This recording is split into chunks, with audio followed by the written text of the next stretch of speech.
All right, this is Dr. Cesar Keller, lung transplant.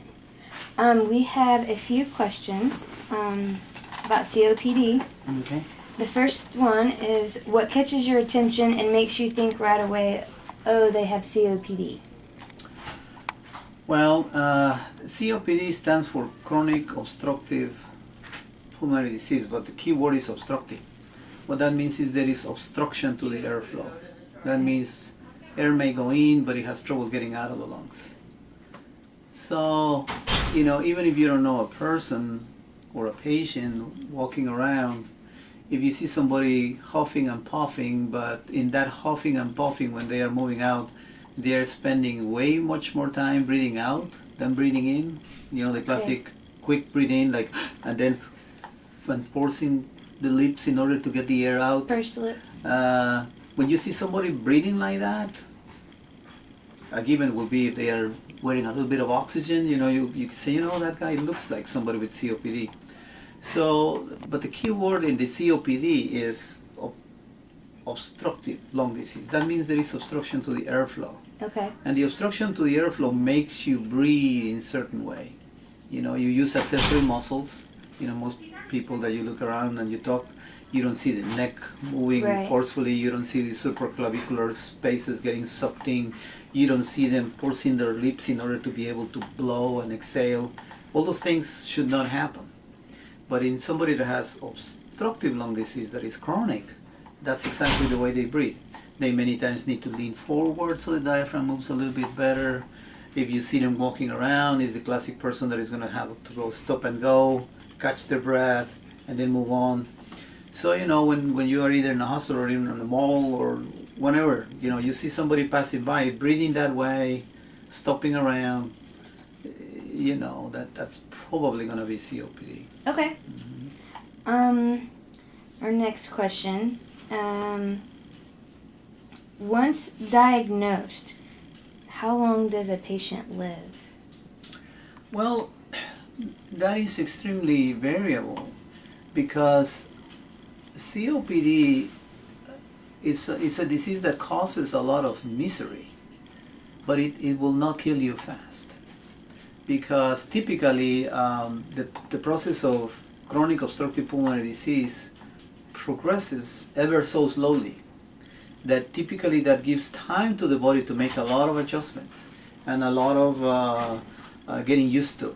And the patient starts to doing a lot of lifestyle modifications, slowing down the pace, stop and go, doing things that they didn't do before, now they do them very slowly or they avoid them altogether.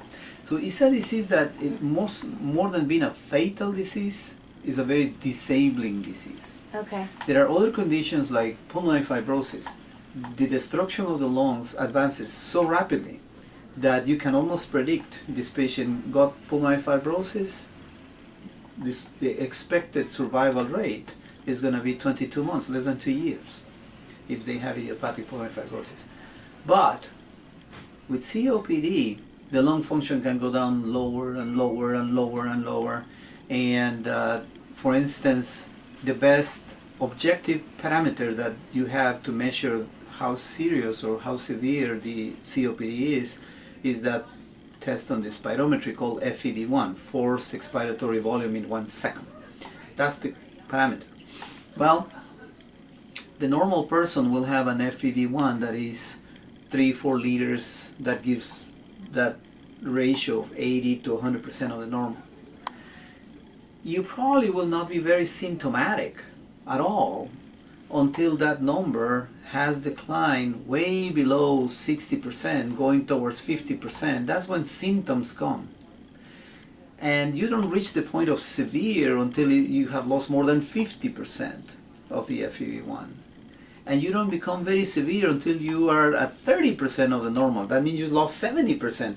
That's the point. When your FEV1 reaches less than 30% and you go into the 20s and the teens, that's when you know that your survival rate from that point on, from the point you need oxygen and your FEV1 is below 30%, that's when your average survival rate starts getting to about 4 or 5 years. But it's not as much the length of time you're going to survive, it's how miserable you're going to be. Because when you get down to have to breathe with 30% or less of FEV1, every activity is a task. Taking a shower takes a lot of time and effort. Getting dressed, doing minimum, that's when functionally you become so limited. So the patients that end up dying is not as much by that slow progressive decline. It's typically because something acute happens. Either they catch a pneumonia or they catch the flu. And there's something acute on top of a chronic process. Okay. That's what sometimes accelerates the demise of these people. But if barring an acute exacerbation or an acute pneumonia, you'll be surprised. We have patients in our transplant list that by the time we transplant, the FEV1 is down to single digits, 8, 9%. Do you And transplant they're still alive. COPD patients? We transplant, the two main indications for transplant in this center and in most of the country, number one for us is pulmonary fibrosis, number two is COPD. Okay. Now for COPD, lung transplant is not the only surgical option. Probably you have read about it or you've seen some of our patients, but there is also lung volume reduction surgery and there's other alternatives. So the surgical options for COPD are available, but they will be limited only for those that reach that very end stage disease. Okay. So in summary, they can survive a significant amount of years even when they are extremely disabled. Okay. According to healthline.com, it says that women are 2 times more likely to have COPD than men. Chronic bronchitis. Chronic bronchitis. Well, both chronic bronchitis and emphysema. It says it's seen more in women than men. Do you see that? We do see that. It's hard to explain why. Obviously, typically would have to be men and females that are chronic smokers. You're comparing it only because you have to have that as the parameter. And I don't know if I'm sure you have checked your statistics and you probably know this, but the percentage of smoking is being increasingly larger among females compared to males as time goes on. For instance, when you look at the other consequence of smoking, that is not only COPD, but lung cancer, Lung cancer, yes. you will notice that the one item that keeps going up and up and up among mortality due to cancer in females, number one now is lung, is no longer breast. Is the only cause of mortality that keeps going up, going up, going up, while all other causes of mortality from cancer keep going down. So what is it about it? It's hard to say. Could it be that it's just that the incidence of smoking among females is starting to get proportionately a little larger than males? It could be, or could it be that just the way the insult of smoking affects the person might be also related to gender? It's not very well defined why, but statistically you're right. Females appear to be more affected by it. Yeah, okay.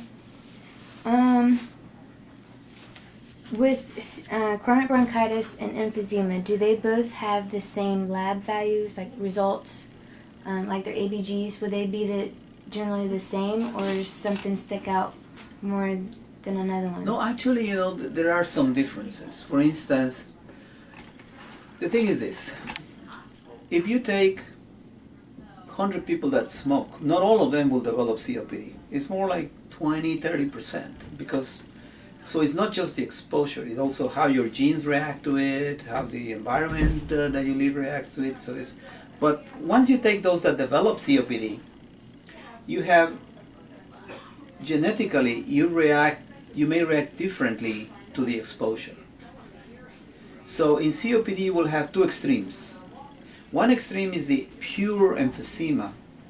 That's where most of your so-called pink puffers will fall. And in the other extreme, there is the pure chronic bronchitis patient. That's where most of your blue blooders will be there. what's the difference on both of them? Well, the difference is that the guy that develops pure emphysema, he or she develops much more damage at the lung tissue level versus the chronic bronchitis patient. The damage is much more in the airway and not as much in the tissue.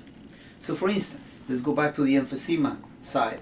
The emphysematous person, the lung starts getting destroyed. You know, if you will look at the lung under microscope, you would see millions and millions and millions of tiny little blebs, the so-called alveoli. That's every airway becomes smaller and smaller and smaller. The bronchial tubes become bronchioli, the bronchioli become alveoli, and there in the alveoli is where the oxygen and the carbon dioxide exchange, right? Right. Well, the emphysema person starts losing the integrity of that alveolar space. The alveoli starts getting ruptured, the walls start getting separated, and instead of having millions of tiny little alveolar sacs, they start developing these blebs called emphysematous blebs. If they become very large, they will call them bullae. Those are spaces where air sits in there, but it no longer circulates in and out of there. It's just sitting there occupying space. So the lungs becomes larger and larger and larger than normal, what is called air trapping. Why do they have airflow obstruction, which is the hallmark of COPD? It's not as much that the airway of the emphysema patient is damaged. It's because all the lung that is destroyed around exerts so much extrinsic pressure over the airway that when the patient tries to exhale, all these bullae compress the airway and the airway has an early collapse. So the air cannot, there is airflow obstruction. You cannot exhale. It's not as much because there is damage within the airway. It's the tissue around the airway collapses the airway. For instance, if you will look at the airways under microscope, each tiny little bronchi is attached to the lung tissue, and the lung tissue is kind of pulling out the airway open as long as there is integrity of the lung tissue. When the lung tissue around gets destroyed, that tethering effect, that pulling effect is lost. So the airway collapses even faster. And if the air around that airway is enlarged and trapped, when the patient tries to exhale, that air makes the airway even smaller. So there is airflow obstruction. That's the mechanism of airflow obstruction in the patient who has pure emphysema. The damage is not in the airway, it's in the tissue. And that's going to be the classic guy that is huffing and puffing and feels miserable and spend a lot of energy breathing, but somehow he manages to keep his SATs not too bad. They are not so hypoxic. And through this tremendous effort, he manages to blow out enough CO2 that typically they are not hypercapnic. You know, they become hypoxic mostly during exertion, and they tend to lose weight because they are huffing and puffing all the time, so they tend to be thin and kind of emaciated, and they use the accessory muscles. That's the kind of pure emphysematous guy. In the other extreme is the pure bronchitic. These patients, instead of developing as much damage in the lung tissue, the damage is in the airway. The airway becomes chronically inflamed, chronically infected with a lot of thick secretions. So this is the people that is not huffing and puffing, they are just coughing and hacking up junk all day long. But they don't spend as much effort as the other guys, so they tend to be a little bit more, you know, they don't lose as much weight. And that type of patient, typically the airway is so damaged that they spend many months of the year with episodes of acute bronchitis on top of that chronic bronchitis.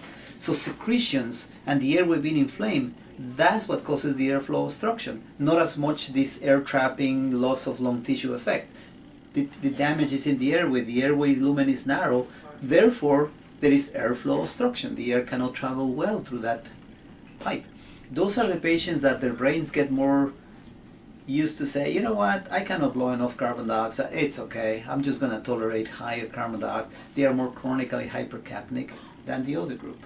Because the CO2 goes up, they tend to have more consequences in the heart, like pulmonary hypertension, and develop what I call cor pulmonale, meaning they develop edema and clinical signs that the right heart is failing because the lung is failing. That's the classic bronchitic blue blotter kind of patient. if you take all the patients with COPD, a small percentage, maybe 20% or so, will be the pure emphysematous guy. A similar percentage will be the pure bronchitic guy. And then all the other ones in between tend to have a little bit of both. Airway disease plus some degree of damage. So once you understand that, coming back to your original question, do they look much different? Are the tests the same? They are not quite the same. For instance, the patient that has pure emphysema, if you do x-rays and CAT scans, they have much more bullous degeneration, these large cyst spaces, air spaces that are very destroyed and all that, because the damage is in the tissue. And you don't see as much damage in the airways. Versus the patient with more bronchitic type, you do an x-ray that may show air trapping, but the CAT scan will not show as much obvious large bullous changes. It will be more like a diffuse lung damage, and the damage is visible in the airways. The airways look thickened in the CAT scan with a lot of secretions, that kind of thing. And when you go to the gold standard to diagnose COPD, which is the PFTs, the pulmonary function test, they are similar but slightly different. Both groups, the emphysema and the bronchitic, they both will have airflow obstruction. That means your FEV1 is going to be low. They both will have air trapping. So there is a value that you measure in the pulmonary function test called residual volume and the total lung capacity. Both of them will have very large volumes. But there is a test in the pulmonary function test that is called diffusion capacity. That's the part of the PFT that tells you how good is the quality of the lung tissue. Is the lung tissue working well or not? So the patient with pure emphysema that has a lot of destruction of lung tissue is going to have very low diffusion capacity. The guy that is purely bronchitic, which the damage is in the airways, but there's not much tissue destruction, his diffusion capacity is going to be not so low, or maybe even normal. So the differences are subtle, but they share a lot of common patterns. The air trapping is common to both. The intensity of airflow obstruction, all the flows in the pulmonary function test are going to be down. Both groups will have larger than normal lung volumes. They share that. The main difference is the emphysematous patient tends to have very low diffusion capacity. The other one may not have low diffusion capacity. So, and then all those guys that are in the middle, that have a little bit of both, then it's a mixture. So it's they are slightly different, but not terribly different in the way they present themselves. The history helps. The one that has history of chronic recurrent purulent secretions most of the year, you know that guy probably has a strong bronchitic component. The guy that complains mostly about breathlessness, anything I do is just gives you a lot of breathlessness, and I huff and I puff. Sometimes I put my pulse ox and it's not even that low, but I'm feeling so breathless. It's because all that increased work of breathing that they are doing. That type of history is more in the emphysema group. Okay. Okay? Yes, thank you. All right. The A1 antitrypsin deficiency. I know it's very rare. Have you seen many? Well, we do see With many that? here because we are a transplant center, so they refer a lot of those patients to us, but in the classic community, you don't see that many because it's a different cause of emphysema. The classic COPD develops emphysema because either they smoke too much or they get exposed to environmental toxic substances for too many years. And typically it takes many decades of your life to destroy your lung. So the classic COPD person from smoking tends to be in the late 50s, early 60s, 70s, tend to be old people. Most of the time, the emphysematous bullous changes that they develop, they tend to be in the upper lobes, because when you smoke, the smoke tends to go to the upper lobes. So it appears that may be an explanation why the upper lobes get more damage. That's the classic COPD. But Some people has a genetic defect which is called alpha-1 antitrypsin deficiency. This is an enzyme that we are all supposed to have.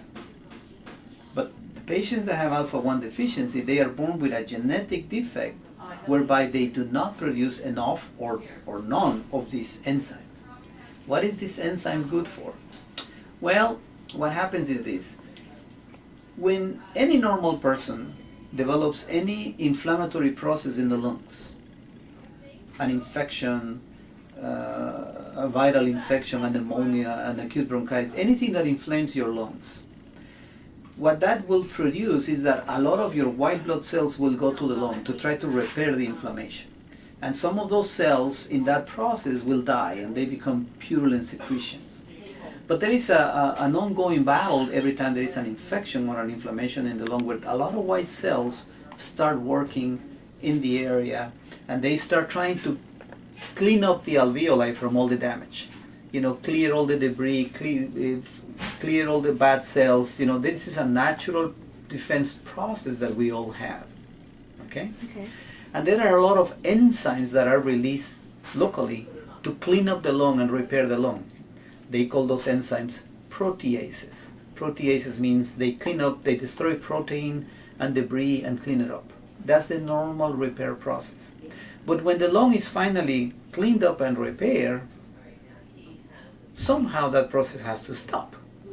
Well, that's when a person will release this enzyme called alpha-1 antitrypsin, which is an antiprotease. And you produce that in your liver. So when antiprotease is necessary, your liver will produce antiprotease. The antiprotease goes to the lungs and says, okay guys, enough. You know, the lung is repaired, let's just stop chewing up on all these cells, otherwise we will start chewing up on healthy lung tissue. And the process stops. It's kind of like a self-check mechanism. When you develop lung injury, you release proteases to clean up the damage in the lung. When enough cleanup is done, you release an antiprotease to stop that. Well, the patients that are born without antiprotease, without antitrypsin, they have antitrypsin deficiency, what happens? Every time your lung gets inflamed and this process of repair starts, it never stops. So too much repair eventually becomes damaged.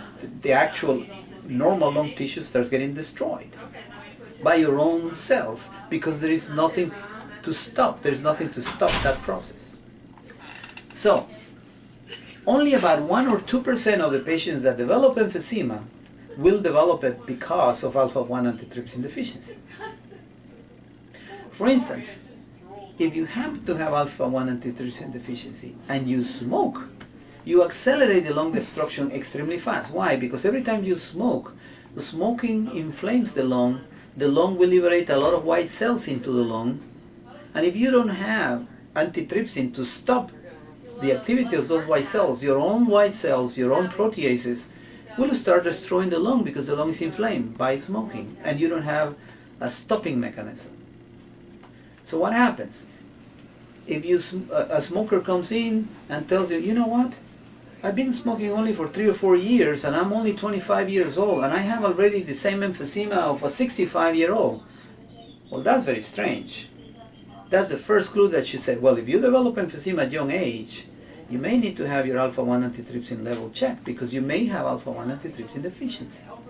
Not only that, but different from the smoker, most of the emphysematous damage, instead of occurring in the upper lobes, tends to occur in the lower lobes, but where more blood flow tends to go. So there's more activity in the lower lobes. So only 1 or 2% of the patients with emphysema will have alpha-1 deficiency. But the things that should make you suspect is anybody that develops emphysema at an early age, or anybody that develops emphysema predominantly in the lower lobes. Those are clues to think, this patient may have alpha-1 deficiency. And why is it important to recognize it?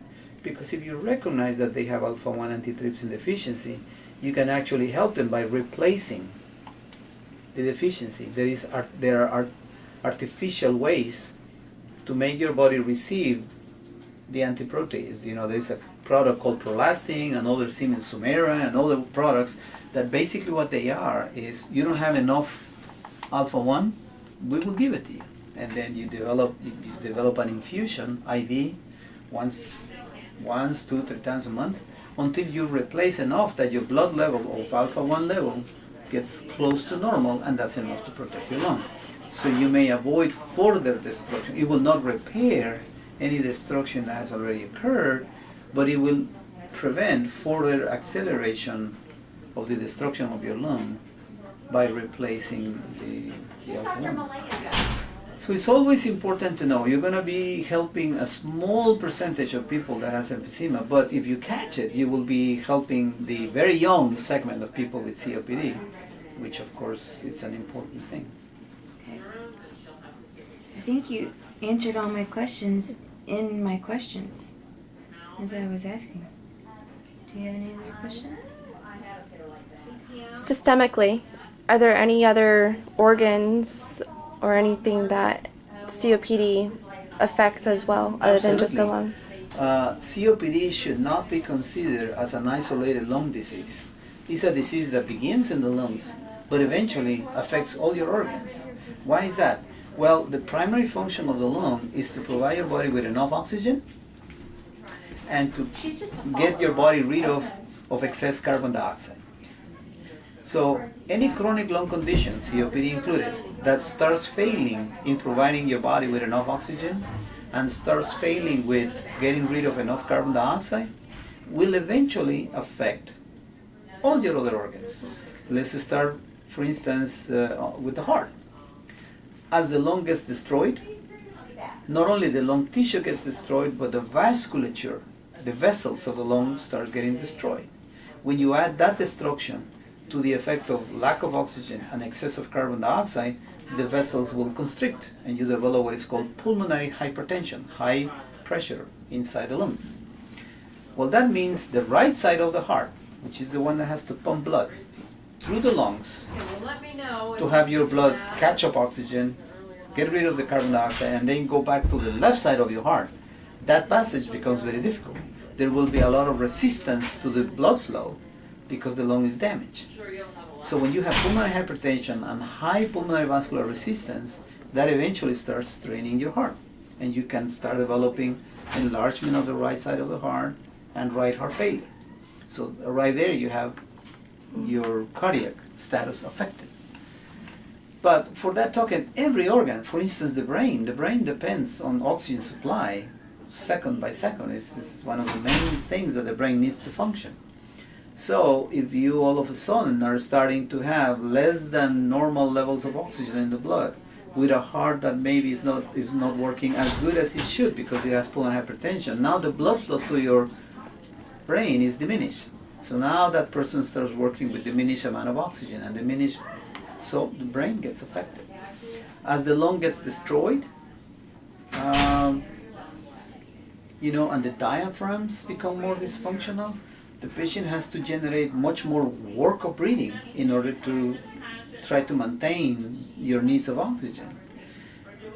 Well, that increases the caloric expenditure. You will spend much more calories doing work of breathing. The normal person that has normal lungs, normal diaphragms, normal everything, only 1 to 2% of your energy requirements go into the work of breathing. It's a very passive, effortless event. But when you have a patient with very advanced COPD, they may be spending 30-40% of their energy just on the work of breathing, just moving the respiratory muscles and the diaphragm against so much resistance. So that affects the rest of your body. You become, probably nutritionally, you become affected. Why? Because you're expending much more calories, and sometimes the breathlessness alone doesn't let you eat normally, and if you don't consume enough calories and you're burning calories like if you're running a marathon every day, you start losing weight, you start developing malnutrition, you start becoming cachectic, and as malnutrition settles, that makes you more susceptible for infections. The COPD that has damaged airways with thick secretions, they get infected more often. So now you add infection to the component of the disease. Many times the lack of oxygen supply to tissues like the bones will accelerate bone destruction, so they develop osteoporosis at a much earlier age than somebody that doesn't smoke. that somebody that doesn't have COPD. So the patient that has a lot of COPD, you know, one of the compensatory mechanisms they do so they don't feel so breathless is they have much less physical activity. They don't move as much. Well, what happens with that? That starts doing muscle atrophy. So now they start becoming weaker. So every time they need to exercise, now they are exercising with weaker muscles that are totally deconditioned, which actually makes the breathlessness even worse. So before you know, you can tie up brain function, muscle function, bone function, cardiac function. Everything eventually becomes affected by it. So COPD, although it's a primary lung disease, in fact, should be considered a very systemic disease where every organ in your system is going to be affected. And sometimes the effects are not just because of the disease itself, it's because of the drugs that you have to use to help the disease. The primary drugs to help COPD are bronchodilators. Great. Let's open the airways. That will make the patient breathe easier. Perfect. But most of bronchodilators will accelerate your heart rate. They may produce arrhythmias. So now you have the effect of certain drugs on the heart function. Sometimes when they have exacerbations and problems, they have to receive corticosteroids because the steroids reduce inflammation. The common prednisone and similar drugs are very commonly used in patients with COPD. But if they need a lot of steroids, they become immunologically weaker, so they get more infections. Steroids are known to accelerate osteoporosis. Steroids are known to accelerate muscle weakness. So a lot of these things that the disease already produces can be enhanced by the adverse effects of medication. So before you know, every molecule of your body will be affected by the fact that you have COPD. It's all tied up together. So it's a very systemic disease, not just local disease. Yeah. What would your advice be to a patient who, what would your advice be to tell someone to try to prevent COPD? Well, you know, by now it's not a secret. It's not a secret that smoking is the number one reason for COPD.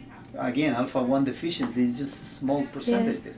Other noxious agents in the environment can produce COPD, but again, you're talking about a small percentage. But the largest percentage is smoking. So maybe that was a secret in the 50s and 60s, but there's no secret anymore. But the fact is that despite the information, a percentage of the population continues to smoke. Why is that? Well, you know, the advertising campaign for smoking is very strong. The target groups tend to be teenagers because, you know, it's cool to smoke, and if you get a teenage hooked on smoking, he will be a smoker probably for life, because becoming addicted to nicotine, it's very difficult to overcome. There's a high rate of failure on all the programs to try to get chronic smokers to stop smoking.